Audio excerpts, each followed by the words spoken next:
Okay guys, so today we're talking about acid-base reactions. And what we're trying to do is we are trying to figure out how do you determine the products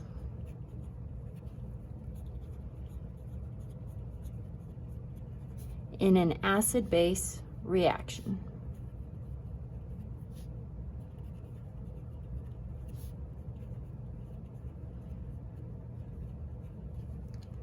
Now really quickly, if you were okay with precipitation reactions, you are going to be fine with acid-base reactions. Because just like precipitation reactions, acid-base reactions are double replacement reactions. So here's what we're going to do. I've got my acid, and I know he's an acid because he starts with an H, okay? He's going to run into a base. And I know that this guy is my base because he ends with an OH. Now both of my reactants are going to be aqueous. They're dissolved in water. And this is important for the same reason it was important in the precipitation reaction. These are ionic compounds, and when ionic compounds are dissolved in water, they break apart into ions. So my HCl is going to break up into H and Cl. My NaOH is going to break up into Na and OH. Now, just like with precipitation reactions, I need to check charges. So I look on the periodic table.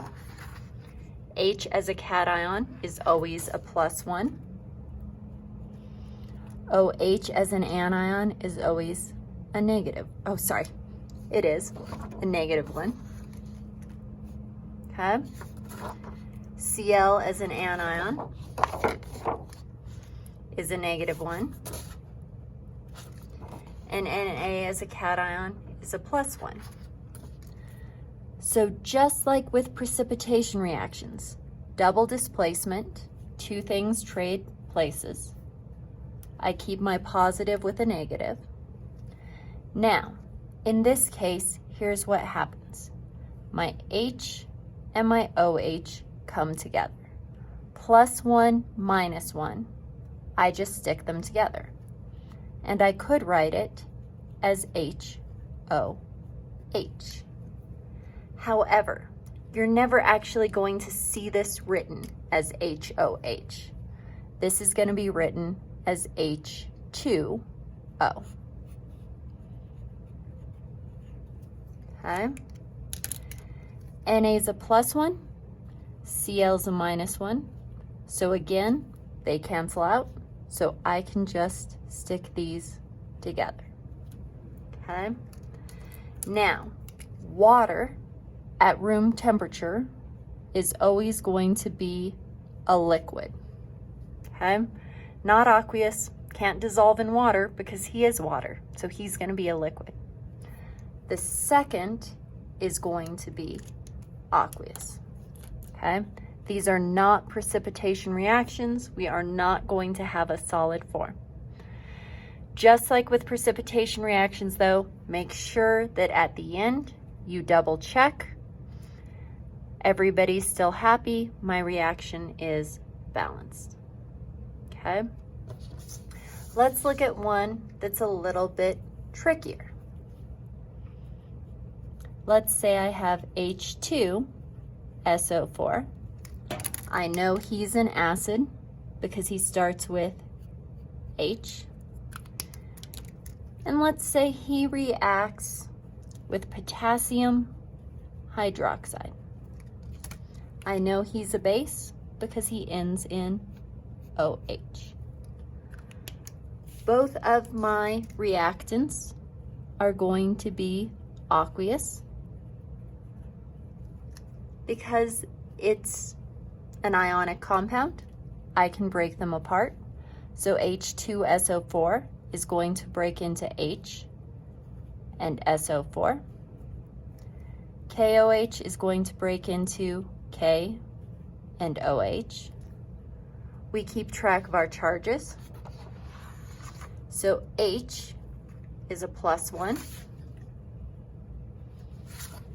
SO4 is a -2.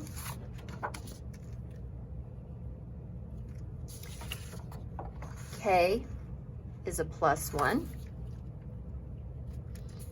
And OH is a -1.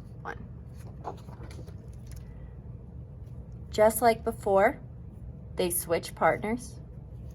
My H and my OH are going to come together to make water. +1, -2. I need to switch charges when they don't match. So this is going to be K2, SO4, 1. Okay. H2O is water. He's going to be a liquid at a room temperature. My second ion, not a precipitation reaction. He's going to be aqueous. Okay. Don't forget when you're done to check and make sure everybody's balanced. With precipitation reactions, H2O is a little bit trickier, so start with things that aren't H's and O's. Like K, I need 2 K's over here. Here's my trick for balancing waters. I have an H with a positive charge reacting with an OH with a negative charge to make HOH, or water, H2O. 2 H's, 2 OH's are going to make 2 waters.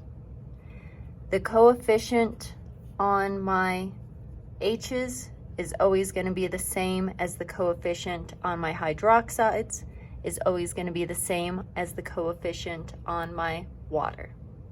Okay? Let's try one last problem. Let's say I've got H3PO4. I know he's an acid because he starts with H. Okay? Let's say that he reacts with barium hydroxide.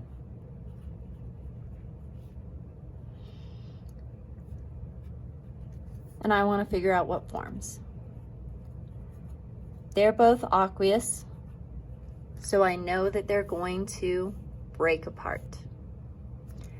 H3PO4 will break into H with a +1 charge, because it's always H with a +1 charge, and PO4. PO4 has a -3 charge.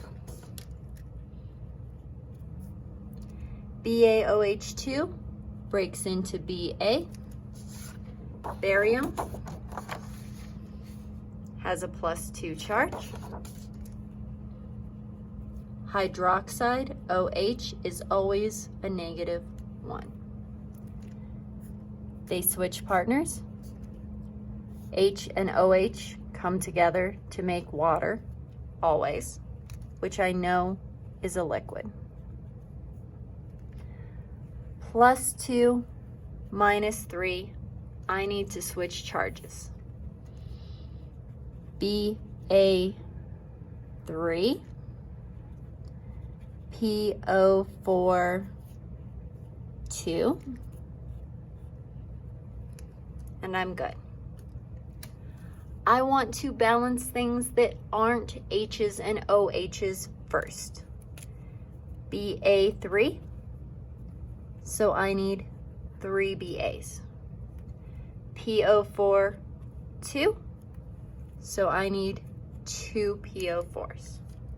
Okay? Remember our trick with our water.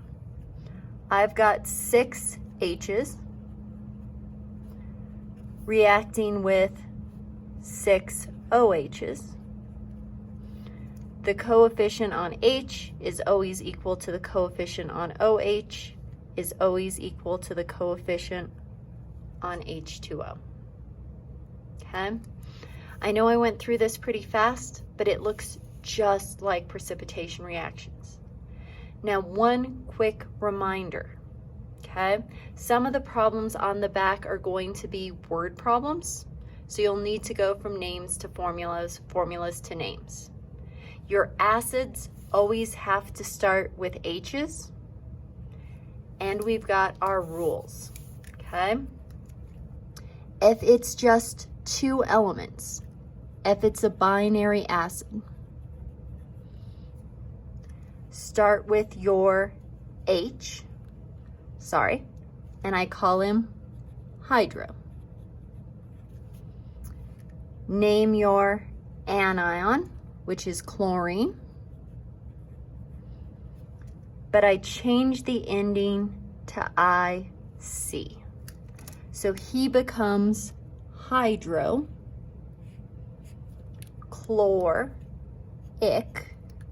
acid. Okay. If we have something with a polyatomic ion, he's an oxyacid. These don't get the prefixes hydro. Okay? Hydro is just if I've got 2 elements. If it's a polyatomic ion, I name the polyatomic ion. So I had sulfate.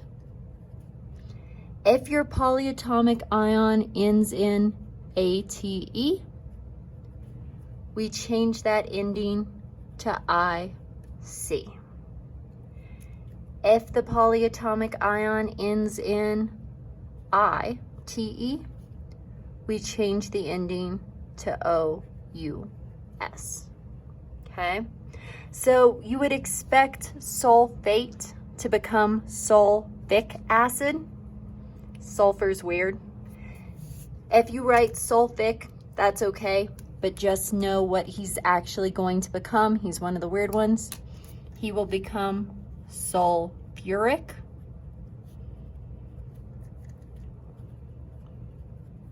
So he does still end in IC. If it was sulfite, he would become sulfurous acid. Okay, OUS. Same thing down here with phosphate. Phosphate, ATE. We change that ending to IC. Now, normally we would expect him to be phosphic acid. Just like with sulfate, he becomes phosphoric acid. Okay?